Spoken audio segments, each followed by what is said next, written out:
Coolio. Um, Vibey, can everyone see the pretty PowerPoint? Great. Okay. Framework, the best argument against K teams in existence because they're dirty cheaters. All right. So, what is framework as an argument? Oh, also, if you have questions, just unmute yourself and interrupt me because I can't see everyone right now. And so, if you just like don't sit there confused, ask your questions. Okay, framework as an argument. So framework is a meta debate argument. That means that it is a debate about debate. So it answers top level questions about debate, like things like what is the purpose of debate? Why do we participate in debate? What do we take away from debate? And why is debate important? So at its most basic level, framework is an argument on two levels. It's one, that debate is an activity with a process for execution. There is a specific way in which we do the activity that we call debate. Secondly, that activity has value when that process is abided by. If we do debate in the way we are meant to, we have some positive benefit from doing so.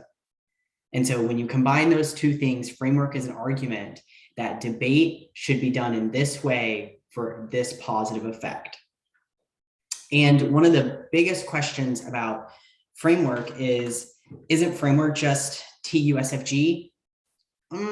Sometimes it can include TUSFG, but thinking about it that way is a little bit limiting. When you think about TUSFG, it assumes that the process of debate is topical plan proposal. It assumes that everyone follows the resolution, that everyone is attempting to follow the resolution, and that following the resolution is good. That means that in a TUSFG debate, you only need to win that your interpretation of the phrase USFG is better and that the AF doesn't meet it.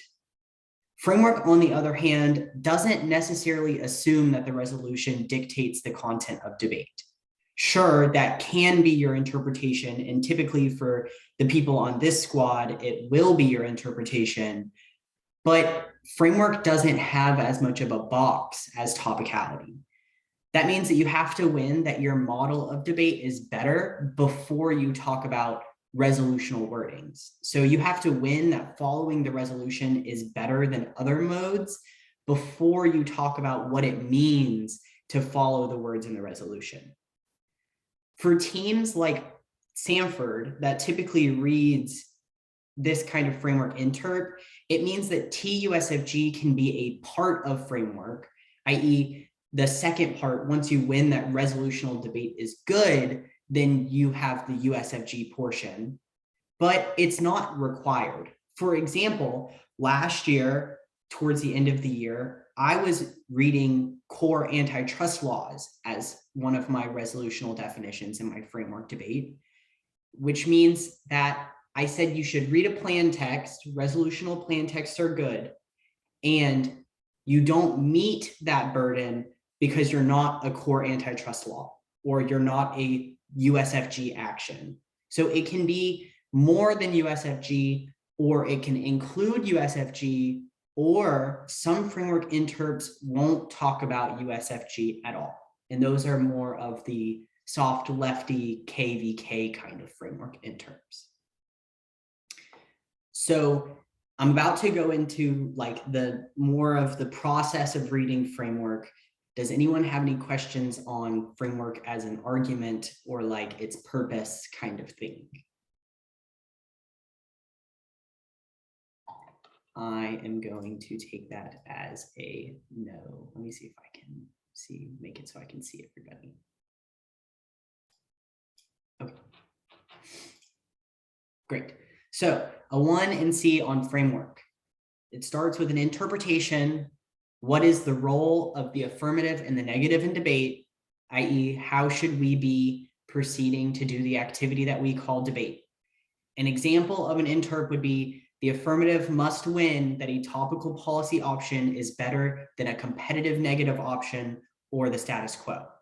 This is the hard right interpretation on framework. You must affirm the topic, you must be topical, and you must beat competitive options and the status quo. Violations are typically implicit in the 1 and C. So you can imagine the ways that our topicality shells are put out that we, say substantially means 50%. And then violation, they're not 50%.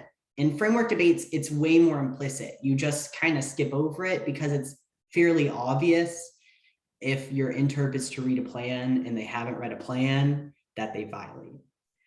For the standards, think of these more like advantages and disadvantages to your model of debate than the way you think about standards on topicality.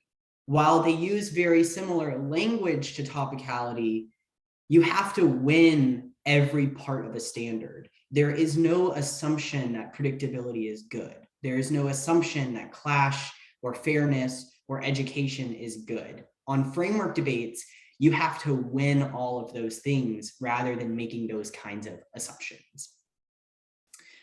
So a 2 and C on framework as an overview. You're gonna extend your interpretation and answer the we meet argument if there is one. You're going to answer the counter interpretation with solvency deficits for your offense, i.e. reasons why their counter interpretation does not solve your standards. Then you're gonna introduce some new disads to their interp that is gonna get you some offense. I'm gonna go more in depth on each of these points in slides that follow. On the standards debate, you're going to extend your offense, answer impact turns, and then answer what a lot of 2ACs will call disads on framework, which is really just more impact turns. And then if applicable, answer other arguments such as reasonability, role of the ballot and role of the judge, independent voters, etc. The other thing that you're gonna add in the 2 and C is a topical version of the affirmative, a TVA.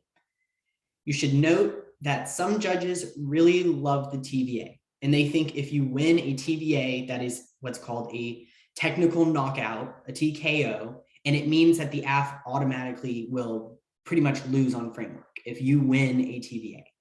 Other judges think that TVAs don't matter so much and frankly don't put very much weight into them. So this would be an instance of knowing your judges and keeping your comment sheets and reading judge paradigms to know how hard to go on the TVA. But the TVA proper, if you can win that the affirmative could exist in a topical version, it would prove that your interp solves all of their offense, right? You can think that if a 2AC says talking about our AF is good for X, Y, Z reason, and that is their answer to why they aren't topical, is because talking about their AF is just so important that it's more important than being topical. If you can win that you can have that same discussion in a topical manner, then there's no reason that they couldn't have been topical and gotten their discussion, which means that your framework argument is able to get the benefits of talking about their AF while having the benefits of being topical. Framing on the TVA can get you a really long way. And a couple of my favorites were one, that switch sides debate solves at least 50% of their offense. Even against the most untopical KAFs, reading it on the neg is 50% of rounds, which means 50% of the time they can talk about whatever they want to talk about and get whatever discussion that they want to talk about, which means at least 50% of the time their discussion is solved for. Number two is that the TVA doesn't need to solve 100% of the case, just access their discussion and scholarship. This is very similar to sufficiency framing on a counterplan, right? Your counterplan doesn't need to solve the entirety of the affirmative, just enough so that the disad will outweigh the residual offense of the affirmative. In framework, the TVA doesn't need to solve all of the AF, just enough so that the standards outweigh residual offense of the counter interpretation. And thinking about it in that way can kind of change how hard you think you need to go on the TVA, because you don't need to necessarily win it the entire way. Cool. Extending your interp. Make sure to reference your 1NC evidence. If you have defined words, make sure to reference them. Otherwise, you haven't really extended an interpretation at all, especially in framework when you're saying topic debate is good. And like you read Emerson, who defines United States federal government and should and resolved. You want to be referencing that kind of evidence in order to support your interpretation as resolutional wording. In terms of we meet arguments, so this would be an argument made by the 2AC. There are typically 3 cases of how this is going to go.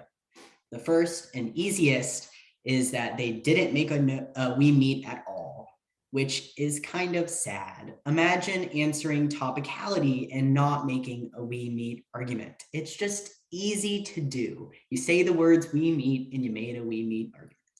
In this case, you can say something like framing, no we meet means any risk our interp is better is game over, because there's no risk of them even attempting to be our interp.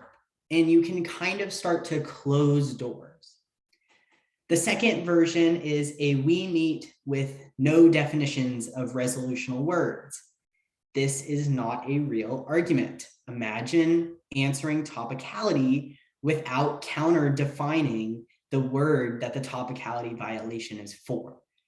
For example, if they say, we meet, we're in the direction of the resolution, or we meet, we're not anti-state. Those aren't arguments about framework. Those are solvency arguments, right? They're not about the status of an advocacy.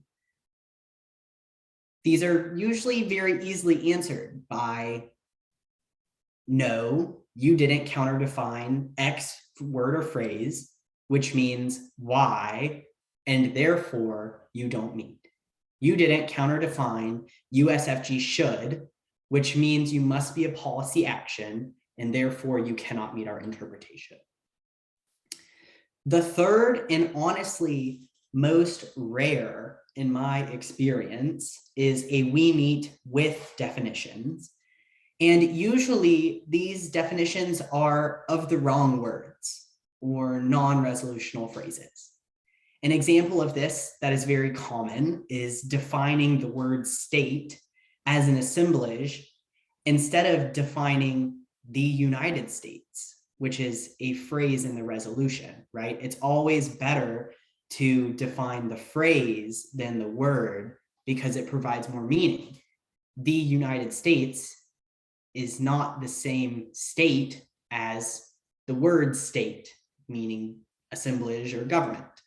And so answering these, make sure to look at their interp cards, their actual definitions, and see what words they are actually defining. Because typically, if it's not a resolutional word, it does not matter. Imagine answering topicality with definitions of words that are not in the topic. Like teams would kind of just laugh at you, which is what you should do to these interpretations. For the counter interpretation, there is a very large variety of counter interpretations. When you think about the fact that framework doesn't block you into only defending resolutional debate, counter interpretations can kind of be anything. And I think that's kind of the point of framework, is since it's a debate about debate, it's kind of debate is what you make it.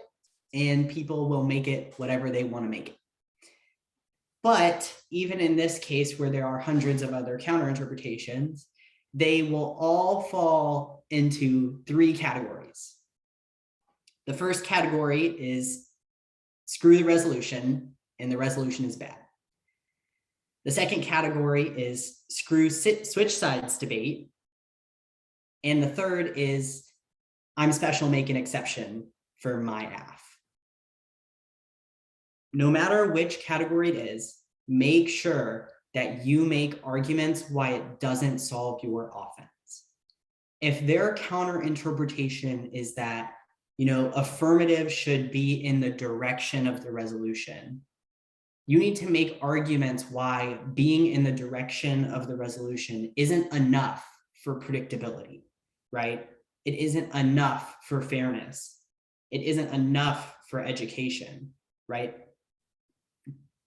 Because if they win that their counter interp solves your standards, then you don't have any reason why your interp is better. So it's kind of like solvency deficits to a counterplan. If you don't make reasons why their counterplan doesn't solve your AF, you're probably going to lose on counterplan solves your AF. Same thing, you got to make reasons why their counter interp doesn't solve your standards. So the first kind of counter interpretations, screw the resolution. These are typically the rarest in my experience, just because it's so bold and most debaters are scared of hard debates and big debates. But teams like Liberty CR read this kind of thing when you think about the counter interp is can I live, or not really answering framework at all and just not wanting to talk about resolutional debate or topicality or anything. These kind of teams are going to say that procedural fairness is bad and policymaking skills are worse. And typically they're just going to say everything about what you think debate is bad, and we shouldn't do it. Like resolutional debate is bad, switch sides is bad, fairness is bad, predictability is bad. Just anything you can think of that we would say is good, these teams will say is bad. Like immediately will say is bad. For offense against this counter interpretation, I typically read two things. The first was what I will call the locked in the library dissent. And this is something that follows predictability, because predictability determines how we prepare for debate, right? We prepare for AFs that we can predict. When we look at the resolution and we say, okay, in antitrust, there's going to be a Facebook AF. Then we do research about Facebook and develop arguments against that. In a world in which there is no resolution, nothing at all, not even USFG should, not antitrust, not anything, then there is nothing to guide you on where to research and where to look. And that means that you will get stuck never having done enough research. And you will get locked into the library, reading everything you can, attempting to be prepared, especially when you add in that with no resolution, the AF can read Ks, they can read policy AFs, they could read the status quo, they could read anything. And so you have to be prepared for all of those things, which leads you to never get to actually debating because you have never done enough research to be, prepared to have clash. The second thing, which is similar, is that predictability turns case, right? Not only does it prevent policy debaters from engaging in debate, but it means that nobody is reading up on their lit either. You can't read specific authors from critical literature if you're too busy trying to read everything else to have even a chance at doing debate. And so both of those are compelling arguments why even if the resolution isn't the best resolution, having a resolution is better than having no resolution. For the second kind, I have a question, Sawyer. Yes. I'm What sorry. is your question? I feel like teams like Liberty CR are going to make the argument that you not reading, I guess, Black authors and that type of critical literature is kind of another link to their case, and that it should be predictable in that way. I guess, like, what would be, I guess, the argument to that type of thing? I think you would have a couple of arguments to that. I think your first argument would be your counter-interp doesn't solve that because you don't force teams to read that literature. I mean, you don't have a res to tell teams to read that literature. You don't have anything. So that first argument is you don't solve that offense, which means it's not offense, right? A floating FYI about that with no interp to solve it doesn't really matter, right? Somebody's interp has to solve it to be able to claim it as offense. So the first answer would be your interp doesn't solve that. I think the second answer would be our interp has the best chance of solving that by allowing teams to read it on the negative. Because the AF would be prepared for that, but the neg would be prepared for the AF, right? That's how it starts. You know, if neg is prepared for AF, then AF can prepare for the neg that's prepared for the AF. But in order to get that chain, it all starts with how you wrote the 1AC. And so I think when they make arguments like that, you just have to win that a resolution is better than no resolution.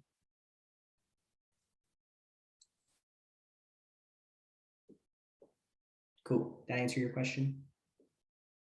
Yeah, thank you. Cool. Also, before we move on, do you mind sending a link to this PowerPoint just so that I can follow along and like copy paste if I want to get something and not have to type it all the way out? Let's see. I can. Was everybody emailed by RG? Is this chain correct? I'm assuming it is. I think so.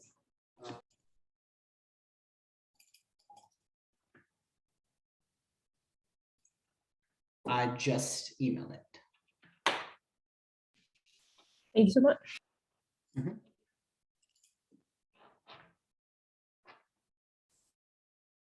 Cool. So the next kind, screw switch sides debate. Typically, these will go something like counter interpretation. The affirmative should be allowed to affirm or negate the topic. Right? It sounds better than the previous one, but it really is the same thing. Really, all of these are kind of the same thing. Because if you can affirm or negate the topic, then you can expand antitrust, you can contract antitrust, you can advocate for the status quo, because those are the options. That is AF ground and neg ground. And when you think about that, then it really just becomes all ground is AF ground because the AF can affirm or negate, right? So it's kind of the same thing as saying no resolution at all, other than you've defined that the core argument that we'll be talking about is antitrust. But then you think about advantage counterclaims, right? Because we can advocate for whatever we want on the neg. We can say, you know, raise the minimum wage. We can say fund climate initiatives. Well, those are now fair game on the AF because that is a negation of the resolution. And so now we're back to having nothing to tell us what to research and no predictable anything. And another good argument against this is what I'll call the goalpost shifting disad, which is that the AF will constantly just move away as you do research because anything is fair. You know, you read an AF, like if Kansas reads an AF that is topical and Northwestern smacks them on the topic disad, do you really think Kansas is going to continue reading a topical affirmative if they are allowed to affirm or negate when they're AF? No, they're going to read some like 10 plank process counter plan that does a bunch of extra stuff to get offense that nobody can predict, you know? And so this leads into the same kind of predictability and clash problems that the other counter interpretation ran into.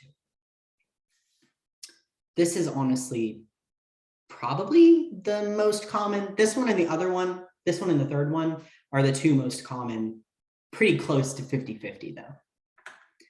The last one is the make an exception, which will sound something like counter interp, their interp plus our AF, or counter interp, affirmatives should have to be topical except X kind of people. In my opinion, these are the literal worst counter interpretations that exist and the easiest to answer because they aren't counter interpretations at all. When you can't just say your interp plus one is a counter interp, because then who couldn't say that, right? Sure, we accept your AF under our interp, and then we accept Central Oklahoma's, and then we accept Iowa's, and then Kansas reads a non-topical policy AF, but why can't it just be our interp plus their non-topical policy AF? It's only one non-topical AF. And then you accept Northwestern's and Kentucky's and everybody's. I mean, one by one, you just make an exception for everyone, which is an unpredictable interpretation or a slippery slope disad. It means that as time goes on, the interp just expands and expands and expands until you're back where you started with no resolution at all. The other really good argument against this kind of counter interpretation is authenticity testing, especially in the case of the second version, where it's affirmative should have to be topical except X kind of people.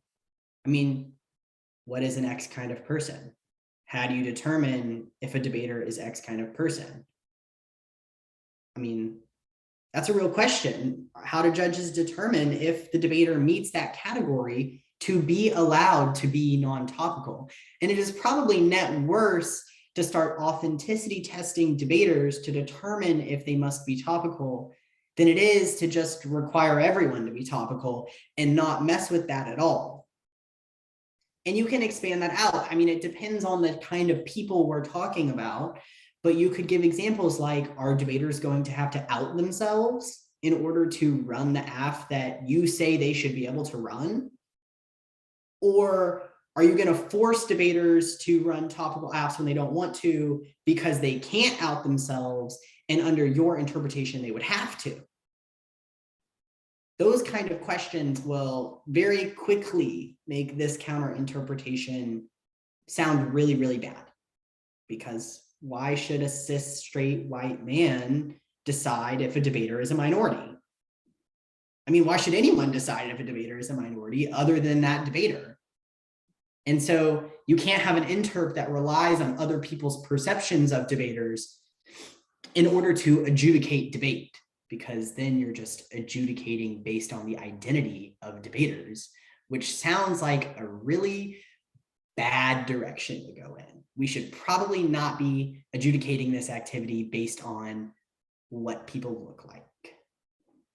And you should say those things. If you notice debaters saying that debate should be adjudicated in this way, don't be afraid to say, that sounds like authenticity testing, and that sounds like a bad model of debate. Are there any questions on these three types of counter interpretations? Coolio. Standards. They all lead to fairness in education. Everything will lead to fairness in education. That is the two goals of debate in the eyes of people who run interpretations of resolutional words. They all lead to fairness in education. Some judges think that fairness is only an internal link to education, and therefore they all lead to education. Or other judges think that fairness alone is an impact, and that if you win, that your model is more fair, that alone is sufficient to vote for you. It's another instance of knowing your judge, having your judge comment sheet, and reading judge paradigms before debates to know if they think that it's an internal link or an impact. You know, a 2-R that's going for fairness as an impact and not saying a word on education in front of a judge that does not think fairness is an impact is probably a losing 2-R, right? You want to make, if your judge thinks that fairness is only an internal link, you want to know that, to make that connection that fairness is an internal link to education, so you can make those arguments. Some examples of standards that will all lead to fairness in education are predictability. We've talked a lot about that and how we determine what to research. There's ground, which is which side gets which arguments. Clash is when each side, what they say, interacts with each other. Topic education would be something like learning about antitrust is good, or learning about treaties is good, or learning about comedy is good. And it typically has to do more with the latter part of the resolution than the USFG should part of the resolution. And then there's skills, which typically come from clash, which comes from ground, which comes from predictability. They're all basically the same thing. And when you get that, you kind of get the whole thing. You're saying the same thing in 5 different ways to make it sound like you got a lot more than you do. But skills, you have things like critical thinking skills, decision-making skills, legal skills, all of those kinds of things. And so when we make arguments about education, it typically has to do with what we do with the knowledge we have gained in debate once we are done debating, right? And you can think when debaters go to law school, having done policymaking and critical thinking probably helps them a lot in law school and probably makes them better lawyers. So that kind of thing. Fairness is typically about accessibility of debate or engagement in debate. So maintaining debaters, preventing them from quitting, preventing them from being hedged out of the activity are usually what fairness is talking about, right? So if you don't have any ground or predictability and you're never winning any debates because it's unfair, you're probably going to quit. I mean, let's be real. Like, you're probably going to quit. And then that means debate is inaccessible to you. And this is where some judges start to see that internal link versus impact argument, because is quitting debate an impact, or does quitting debate lead you to not get the education of debate, which is the impact, right? And so seeing that distinction can tell you where to stop on your impact calculus. Because if you're only needing to go for fairness, then you can kind of stop at the quitting debate, disengaging from debate level. But if you have to go to education, then you need to make that further connection that means that they don't get critical thinking skills, or that means they don't learn how to navigate the state for safety reasons, and those kinds of arguments. So, fairness, the F word, as some will say. There are 2 types of fairness. There is procedural fairness, and there is structural fairness. So you can think of structural fairness, it's things that are pretty much built into the activity. It's in the structure, which would be things like some programs being bigger, having more coaches, having more money, debate preferring majority debaters instead of minority debaters. Those are all examples of structural fairness. When you think about procedural fairness, that's typically what happens within the round, right? And it can be anything from having microaggressions against other debaters that prevent them from engaging in the activity. It could be clipping cards, misciting evidence, going over your speech time, that kind of thing. When we read a 1NC on framework, we're mainly talking about procedural fairness, right? It's about the process of debate and why not following the process of debate is unfair within debate rounds.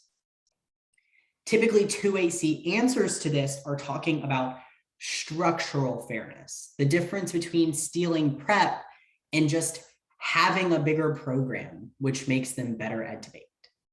When a 2AC says debate is terminally unfair or debate as a structure is unfair, they will warrant it out with being bigger, having more coaches, having more money to travel, white cis male debaters being preferred implicitly over other debaters. You do not need to engage them on this question. It is an instance of not our arg. We aren't saying, when you say that your interp has an impact of fairness, you're not saying that your interp is perfect. You're not saying that you solve all of racism. You're not saying any of that. You're saying that procedurally within debate, it is more fair to follow that structure than to have the counter interpretation version instead. Even if debate is structurally unfair, because it is, that doesn't mean we shouldn't try to maintain procedural fairness or improve procedural fairness. Some 2ACs will also say that procedural fairness is bad because it hedges out people that do not conform to the procedure and will always benefit majority debaters. This is kind of the same question that Grace had from earlier about what do you say when they say not reading their scholarship is bad or debate not preferring KAFs is bad. I mean, one, the counter interp will never solve that because the latter portion of debate always benefiting majority debaters is a structural problem. No interpretation will solve that. And the former portion about procedural fairness hedging out people that do not conform is inevitable. Some people will always not conform to your interp. Like literally no matter what it is, someone will not conform to it unless you have no interp at all, i.e. anything is fair game, which means that they can't access their offense anyways because you can't engage with that. The second argument is that procedural fairness will turn whatever offense they try to get from that, because when debate isn't fair and you lose 100% of the time, you quit and you never hear the 1AC and you never read their scholarship and you never have the discussion, which is where they're getting all of their offense from. So fairness, we're talking about procedural.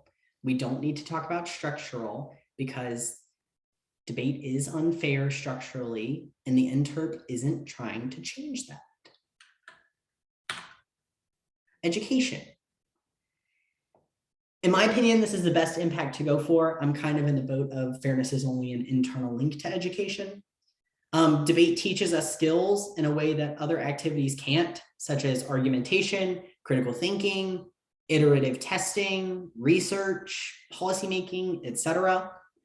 But it's only because we know what to prepare for and the rules of engagement that we're able to get those skills, right? You only get research skills if you know what research to do, and you only get iterative testing if you have clash and those kinds of things. Some 2ACs will say that education is already solved. You've already learned to write a plan text. You've already had this debate X amount of times this year. You've already this, that, and the other. But skill refining and practice always has an impact. And new arguments lead to new research and thus new education all of the time, which means there's always a benefit to having the process of debate being resolutional. Some 2ACs will say your form of education is bad you create Ted Cruz and Mike Pence because debaters go to law school and then get bought out by huge corporations and are bad people. But debate is a game. Bad people are probably just bad people. I mean, do you really think Mike Pence was an angel and then did debate and became Mike Pence? Probably not. Probably not. Bad people are probably just bad people. And then we'll talk a little bit more about subjectivity formulation later, which is that if debate is a game, then it doesn't form you as a subject, i.e., we all know that this is fake. We don't actually believe everything that we say in debate. Like when you flip sides and you say, you say expanding antitrust is good. And then the next round you say expanding antitrust is bad. That's an example of debate being a game. We don't necessarily believe what we say, and therefore it doesn't form us as subjects, i.e., what we actually think about the world. But I'll talk more about that later. Okay, some popular 2AC disads. So I'll start this by saying there are usually two types of 2AC structures. The first will be, I'm going to make 30 different things that I will call disads going straight down your flow. And the second kind is, I'm just going to talk about why fairness and education are bad. And usually a 2AC will be one or the other. So we already talked a little bit about fairness and education, but for the instance in which they go down the flow and just say disad, disad, disad, and they're like one-liners. They're not going to be long. Like when you like listen to, like Liberty CR had this style where they would counter-interp as can I live, criminalization disad, policing disad, Black women labor disad, exhaustion disad, monopolization disad, and it would just go down the entire list.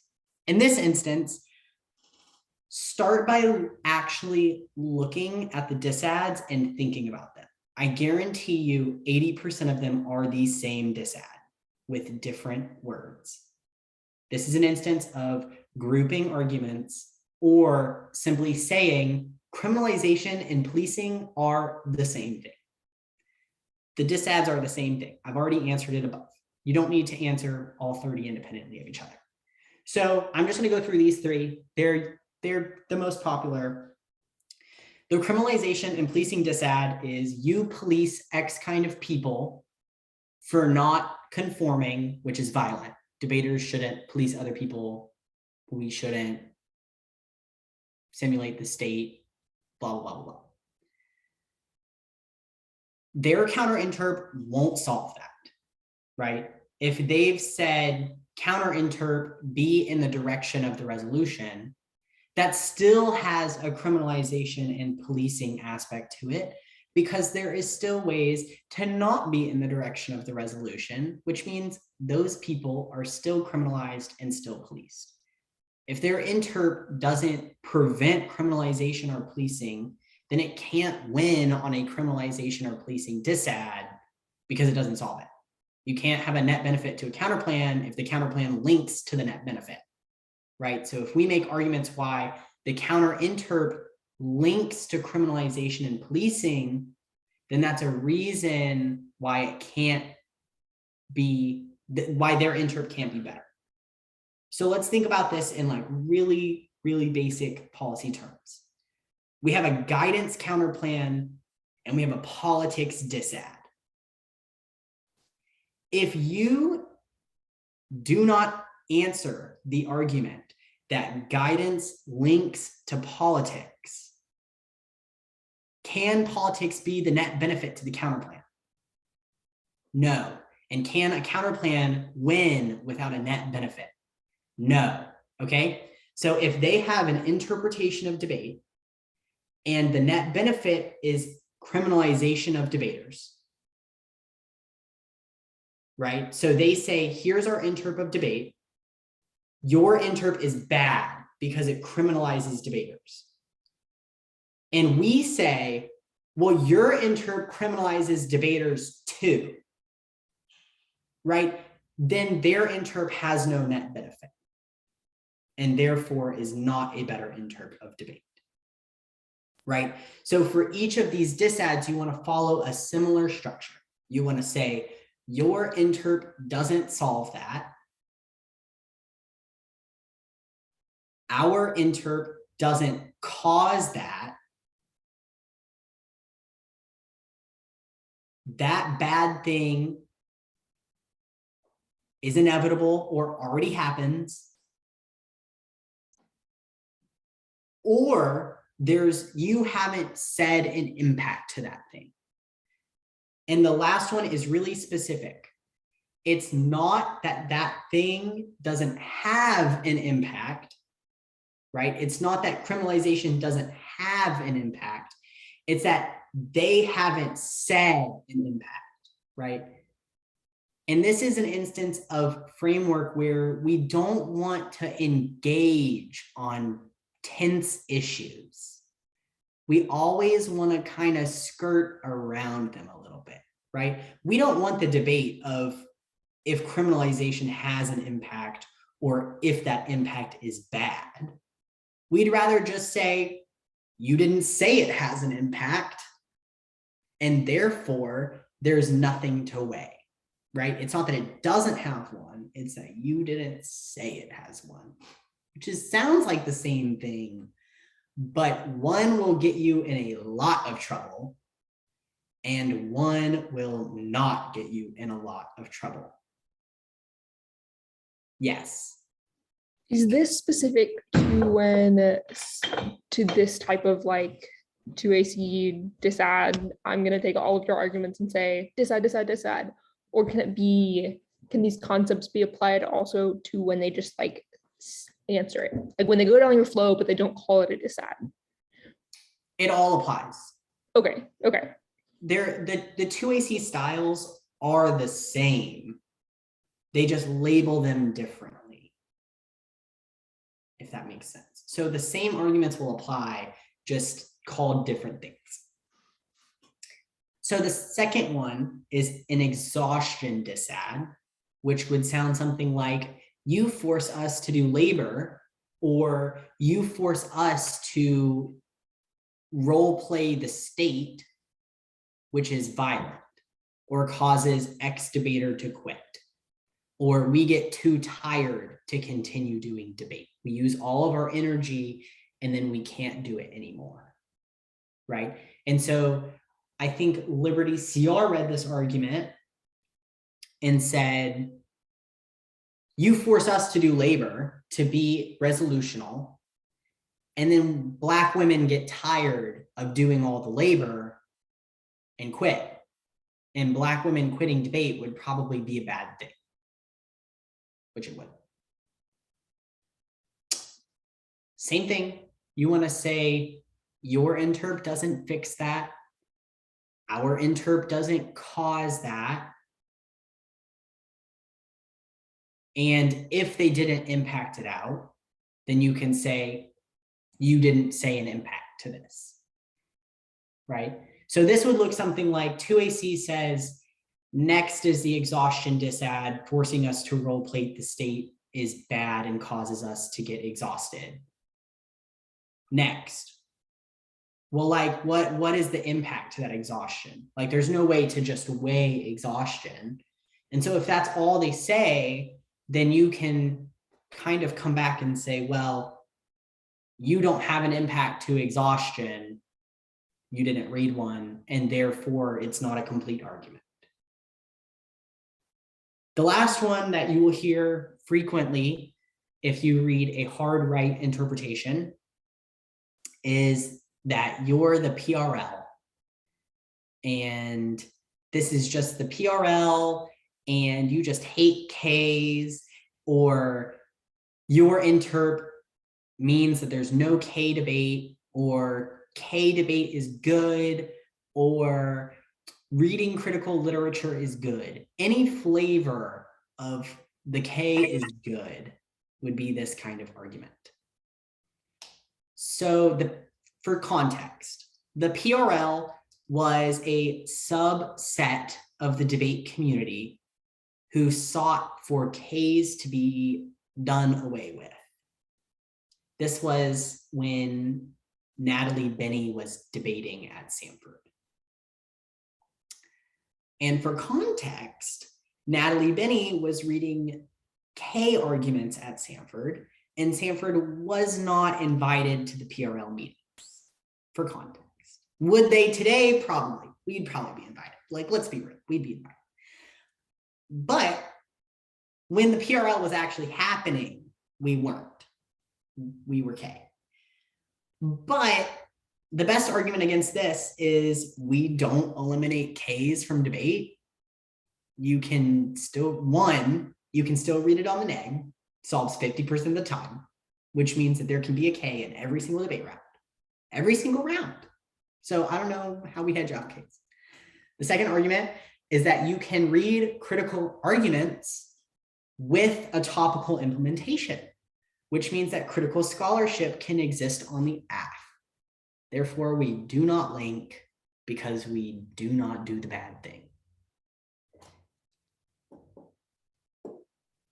Those are typically it, and they will just say those three in different ways for about 5 minutes. What does PRL stand for? I don't actually know, not gonna lie. Probably Policy Research League. Policy Research League. So I'll give the very brief description of this.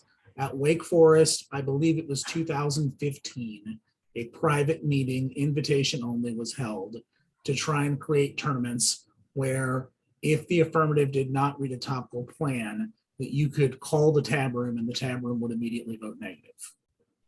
It was only this meeting. People will say it still exists and the theme still exists, and there's this massive sub-underground of people who are trying to get rid of critiques and stuff like that. If that exists, I don't know what it is because I've never seen it.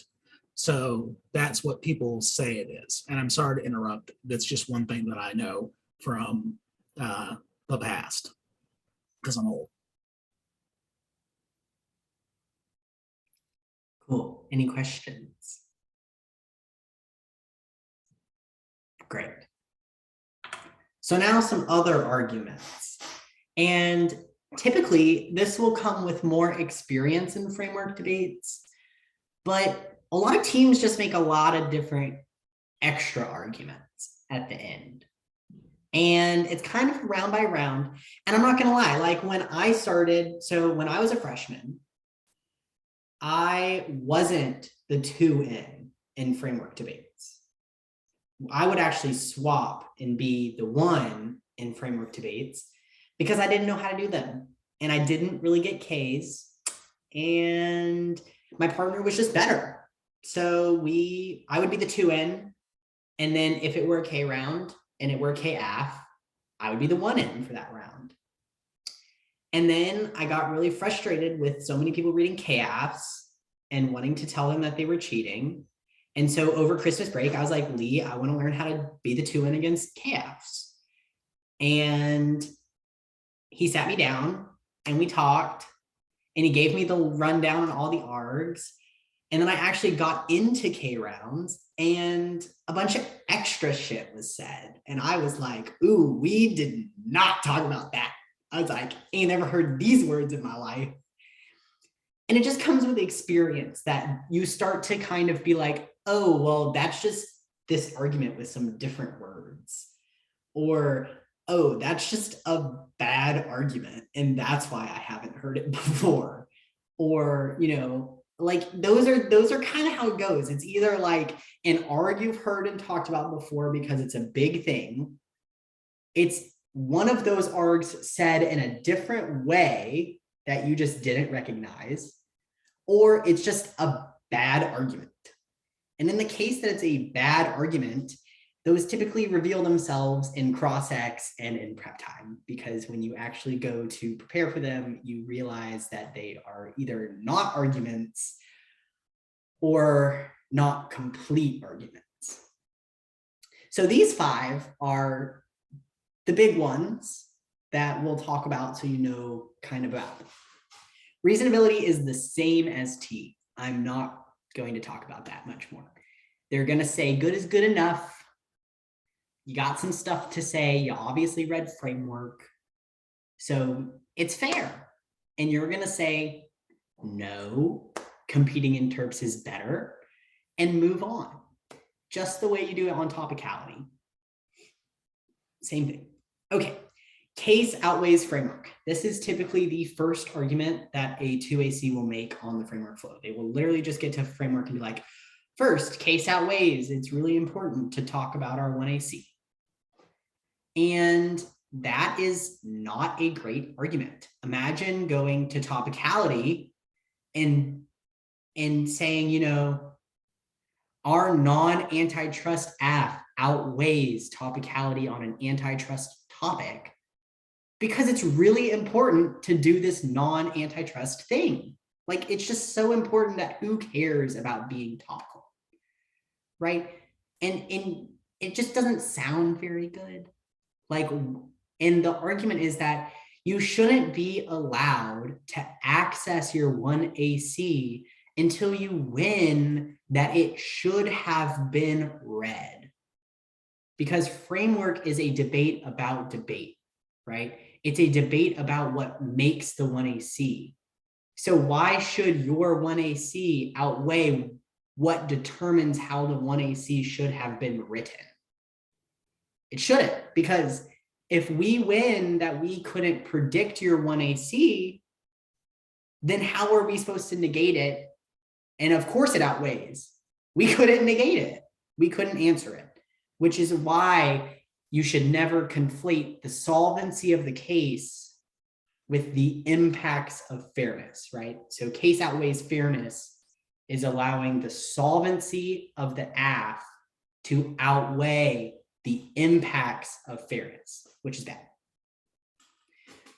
Switch sides debate. It is also called SSD for short. This is the idea that sometimes we affirm and sometimes we negate, and that's it. A lot of K teams will say it is bad to force them to debate themselves.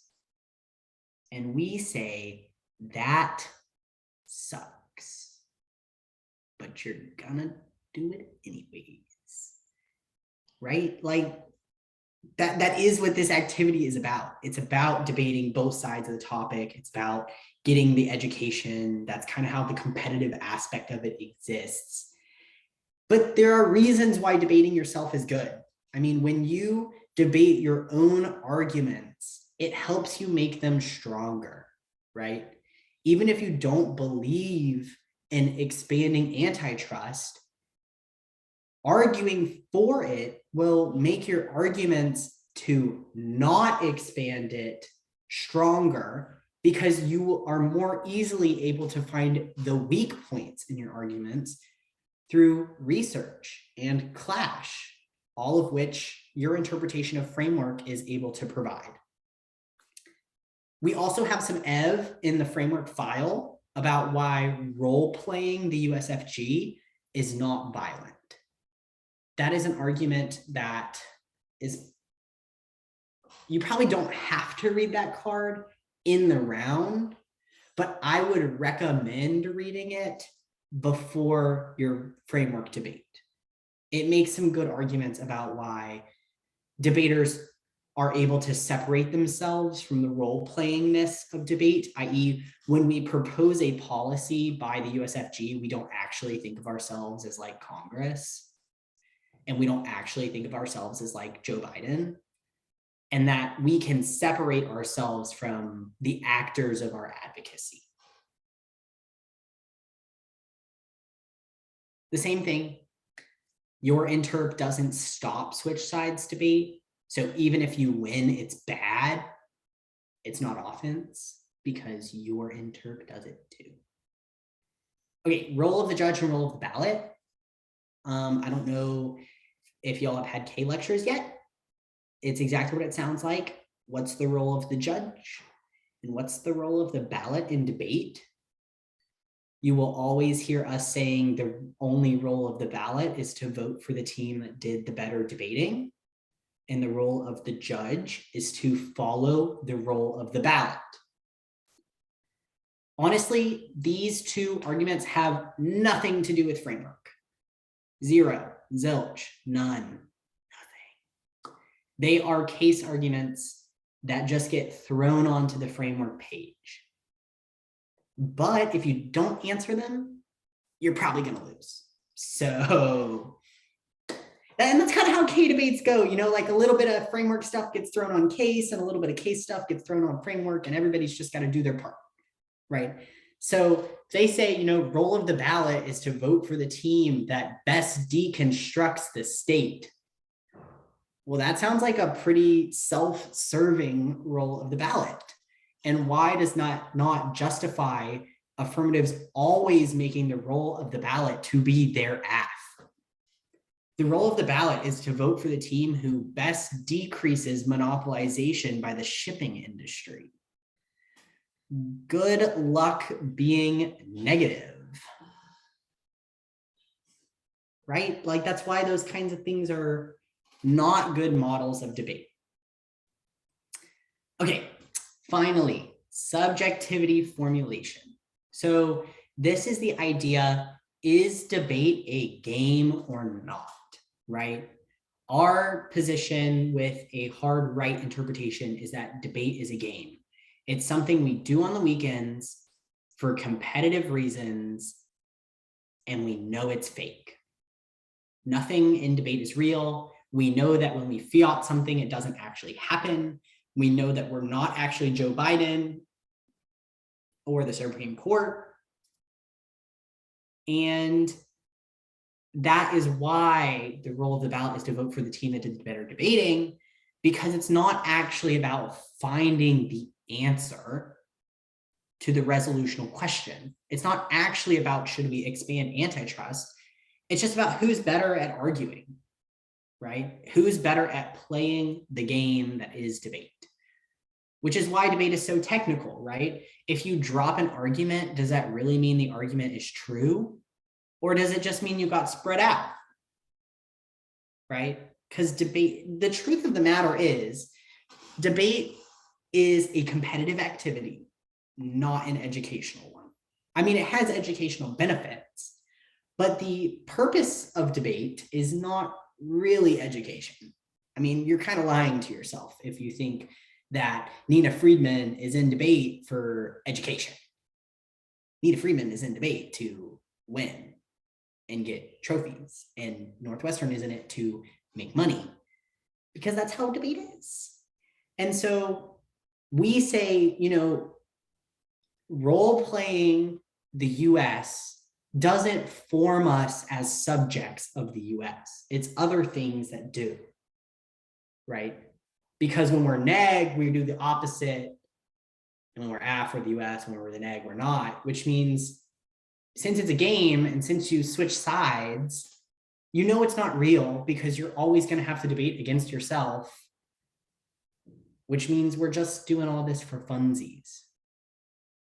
Right? But if debate's a game, then like how do you have any good impacts from topical debates? Well, it goes back to the argument of learning skills that go outside of debate, right? Even if debate isn't real, you still learn how to make technical decisions in a competitive environment. And that is a good skill to have, right? The impact, typically, the impacts to education and debate do not happen when you are still a debater. They happen once you graduate. Subjectivity formulation. I don't remember if I had anything else. I don't think I did. Subjectivity formulation. Framework. Anybody got any questions? I know it was a lot of information. Subjectivity formulation is probably actually true. But we're going to say it's not because it is not advantageous to our argument.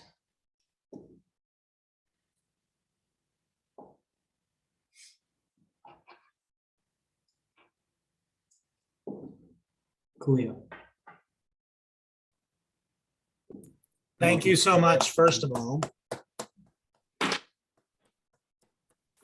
First of all, we love seeing you, Sawyer. Secondly, you are very good at this, so thank you so much for doing that. I do want to start doing practice speeches via Zoom with you all. The best time for me is Wednesday nights. And the reason why the best time for me is Wednesday nights is because my wife goes and teaches at the church on Wednesday nights. And so I'm just here by myself, hanging out, and don't have that time taken away from my family. So if you can email me, I would like to start doing speeches next week with you all on Framework. And I will put together a 2AC from some of what Sawyer has had to say and some of what actual teams have put together, and you will answer that argument, okay? Because it is good to practice answering that argument. And let's say you did not understand everything that Sawyer said tonight. Well, that is why we are practicing and learning before the year starts. I think Grace Blackwell will be with me on the idea that the work that she, Abby, and I did over the summer was fundamental to giving her an advantage at the beginning of the year. So if we can do this during your free time during the summer, then we can start the year with an advantage over other teams who didn't do that. Okay? All right.